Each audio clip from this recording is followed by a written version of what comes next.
Diego Amorim segue aqui conosco para mais um Conexão Brasília e hoje com um convidado, né, Diego? Exatamente, Nonato. A gente tem a alegria de receber, já está conectado conosco, o ex-deputado federal, presidente do Cidadania no Pará, ele que conhece muito bem a região ali da Ilha do Marajó, está ao vivo conosco para uma conversa sobre esse assunto na manhã desta segunda-feira. Arnaldo Jordi. Bom dia, Arnaldo. Bem-vindo ao jornalismo da Nova Brasil FM. Bom dia a todos e todas, pessoal aqui da Nova Manhã. Um prazer muito grande participar do seu programa. Prazer é nosso. Arnaldo, a gente, vez ou outra, ouve falar da Ilha do Marajó no noticiário nacional. Aí no Pará é todo dia, toda hora. Mas nacionalmente, vez ou outra, a gente vê a Ilha do Marajó surgir no noticiário.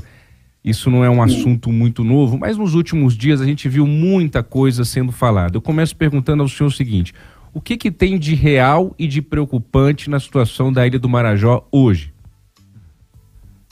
Olha, deixa eu primeiro situar um pouco, porque as pessoas falam muito do Marajó, mas sem muita noção do que é. O Marajó não é uma ilha. O Marajó é um arquipélago com cerca de 300 ilhas e ilhotas, num território que abrange 16 municípios, que é a maior ilha, arquipélago fluvial do mundo. Então, o arquipélago do Marajó é um continente. Você tem algumas localidades são próximas de Belém, cerca de 1 hora de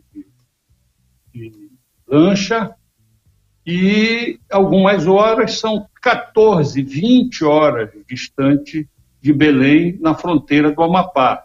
Então, é uma realidade que às vezes as pessoas dizem assim: eu vou lá na Ilha do Marajó. Não existe a Ilha do Marajó, existe o arquipélago do Marajó, e o problema da violação de direitos e abusos sexuais e violação de direitos da dignidade sexual de crianças e adolescentes não é um problema particular do Marajó, é um problema do Brasil inteiro, não é?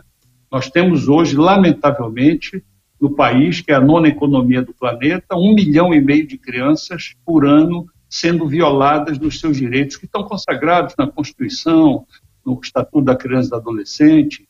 Então, essa é uma tragédia nacional. Claro, o problema do Marajó se torna um pouco mais especial, exponencial, diria, por conta de algumas características. Primeiro, as condições socioeconômicas do Marajó. Nós estamos falando dos piores indicadores de desenvolvimento humano do Brasil e talvez do mundo, não é? As condições socioeconômicas do Marajó é uma população de 700 mil pessoas em condições muito desfavoráveis.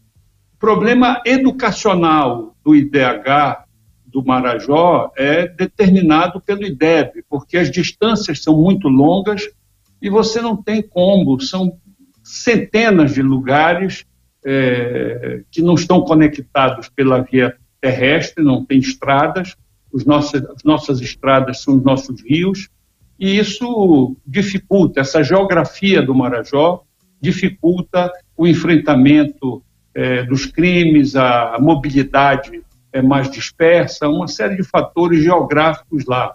E o que precisa é um plano que envolva o governo federal e o governo do estado, principalmente, para enfrentar essa especificidade do Marajó, que é única, não existe nenhum cenário igual no Brasil. Então, falta um pouco de sensibilidade das autoridades, do governador do estado, das autoridades federais, para que a gente possa ter um projeto para o Marajó que enfrente essas dificuldades. Nós precisamos, os indicadores no Marajó, eu fui autor e presidi uma CPI em 2009, 2010, nós passamos 2 anos investigando essa realidade. Então, essa realidade que foi relatada por essa jovem, que fez uma canção, e eu até admito o mérito dela pela abordagem do problema, mas é uma visão muito superficial. Essa questão das crianças balseiras, que são conhecidas, que são condicionadas por essas condições socioeconômicas. Muitas vezes, nessas embarcações de carga, não é de turismo, de passageiros, de transporte de passageiro, via de regra, de carga. Algumas crianças são abordadas naquelas pequenas embarcações, e existe essa troca de serviços sexuais, muitas vezes em troca de uma nota de R$10, um litro de querosene, uma cesta básica, um quilo de arroz e de feijão. Mas isso não é um problema, eu repito, do Marajó. Isso acontece nas grandes cidades, que a gente vê, as grandes cidades brasileiras, São Paulo, só concluindo, com crianças estendidas debaixo do coreto, de uma marquise de igreja, estendidas numa folha de jornal, drogadas muitas vezes 10, 12 anos, sendo abusadas sexualmente em troca de algum benefício, lamentavelmente. Só lembrando, né, Michele, o Arnaldo diz aqui que essa cantora foi a Aimee, uma cantora gospel, né, que tocou uma música Evangelho de Fariseus, acabou viralizando na internet, e ela denunciando essas violações de direitos humanos no arquipélago do Marajó. Falou-se até em tráfico de órgãos. Há isso por aí, Arnaldo, ou esse tipo de informação não chegou até vocês? Como é que é isso? Não, deixa eu lhe dizer, eu quando fui deputado federal, presidi uma CPI que, aliás, criou uma legislação nova sobre essa questão do tráfico de pessoas no Brasil. O nosso Código Penal só tinha previsto o tráfico de pessoas por conta da prostituição, até foi objeto de uma novela aí famosa. Mas, enfim, no Marajó, essa questão de tráfico de órgãos é uma coisa que não constou da nossa... Nós fizemos um trabalho com 35 municípios, com audiências públicas em todas as regiões do Pará, que é um estado extenso territorialmente, 1.300.000 quilômetros de extensão. Recebemos cerca de 30.000 notificações de denúncias de maus-tratos, de abuso, de violação de crianças e adolescentes. Mas essa situação do tráfico de órgãos, não houve nenhuma notificação em relação a isso. Eu me lembro de uma coisa que foi polêmica também, a senadora Damares, numa época, acho que no ano passado, falou de que no Marajó tinha crianças que se arrancavam os dentes para facilitar o sexo oral, umas coisas que, sim, sabe, eu acho que o problema é grave o suficiente e não precisa esse tipo de apelação, essas invenções, porque depois ela desmentiu, ela disse que alguém ouvia, ela ouviu não sei de quem, e, enfim, acabou pagando foi inquirida pelo Ministério Público para evidenciar esses episódios, e não foi constatado isso. Quer dizer, o problema não precisa ser agravado, porque o problema já é grave o suficiente para que a gente não venha revitimizar essas crianças e esses adolescentes que são vítimas dessa tragédia, sabe? Isso não existe. O Arnaldo, só para concluir aqui, porque o nosso tempo está um pouco apertado, a gente está conversando com o Arnaldo Jordi, que é advogado, ex-deputado federal e presidente do Cidadania no Pará. Na sua visão, a quem interessa criar esse sensacionalismo ou até mentiras em cima de uma situação que, como você classificou, já é grave? Existe essa exploração sexual de menores no arquipélago. Mas de que vale essas notícias aumentadas ou inventadas, e até em alguns casos, na sua visão? Olha, isso é puro sensacionalismo, quer dizer, as pessoas não conhecem.